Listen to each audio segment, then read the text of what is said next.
भारत ने पाकिस्तान, अफगानिस्तान और चाइना के साथ मिलकर डोनाल्ड ट्रंप को क्या मैसेज दिया? रूस की अगुवाई में मास्को में अफगानिस्तान पर बुलाई गई मास्को फॉर्मेट मीटिंग में भारत, पाकिस्तान, अफगानिस्तान, चीन, रूस, Iran, Kazakhstan, Tajikistan, Uzbekistan, Kyrgyzstan समेत 10 देशों ने हिस्सा लिया। इस मीटिंग की जॉइंट स्टेटमेंट में भारत ने बाकी देशों के साथ साफ तौर पर कहा, अफगानिस्तान या उसके आसपास के किसी देश में किसी भी फॉरेन अमेरिकी सैन्य बेस या सैन्य ढांचे की तैनाती को बर्दाश्त नहीं किया जाएगा और यह क्षेत्रीय शांति और स्थिरता के हित में नहीं है। यह स्टेटमेंट सीधे तौर पर डोनाल्ड ट्रंप के उस दबाव का जवाब था जिसमें अफगानिस्तान के बगराम एयरबेस को अमेरिका को वापस सौंपने की मांग कर रहे थे। भारत और पाकिस्तान दोनों ने पहली बार एक सुर में ट्रंप के सैन्य पुनर्स्थापना का विरोध किया, जिससे अमेरिका को कड़ा डिप्लोमेटिक मैसेज गया। दक्षिण या मध्य एशिया के जियोपॉलिटिकल एजेंडा पर अब एकता बन गई है।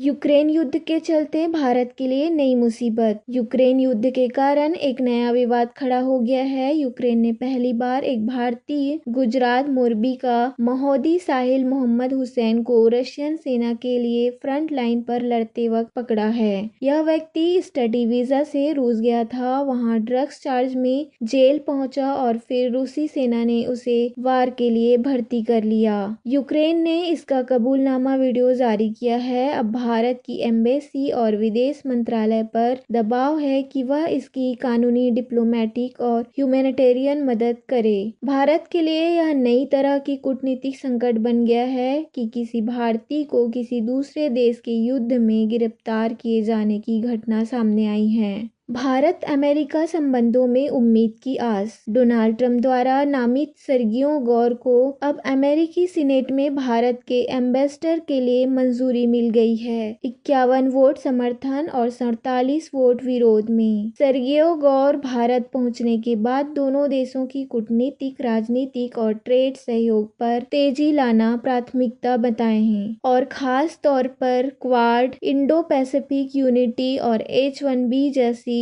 टफ फाइल्स को एड्रेस करेंगे। कांग्रेस के सांसदों ने ट्रंप को खत लिखकर भारत पर लगाए गए टैरिफ से द्विपक्षीय रिश्तों को सुधारने की अपील की है। Bharat Britain development. ब्रिटिश प्रधानमंत्री केयर स्टारमर 150 प्लस देशों के डेलीगेशन के साथ भारत पहुंचे। यह विदेशी बिजनेस लीडर्स का सबसे बड़ा डेलीगेशन है जो कभी इंडिया आया। इस विजिट का मेन टारगेट हाल में साइन किए गए फ्री ट्रेड एग्रीमेंट को ब्रिटिश पार्लियामेंट में क्लियर कराना, भारतीय कंपनियों, स्टार्टअप्स के साथ यूके बिजनेस पार्टनरशिप और महाराष्ट्र को एशियाई बिजनेस एक्सेस गेटवे बनाता है। मीटिंग से भारत ब्रिटेन ट्रेड, इन्वेस्टमेंट्स और डिप्लोमेटिक टाइज भी नई रफ्तार दिख रही है। बीवी न्यूज का उद्देश्य हर बड़ी डिप्लोमेटिक घटनाक्रम का पर्दे के पीछे विश्लेषण, चाहे वो अमेरिका के खिलाफ एशियाई यूनिट हो या भारत की विदेश नीति का नया ट्रैक। अपनी राय साझा करें, कमेंट करें, अपडेट रहे। जय हिंद, वंदे मातरम।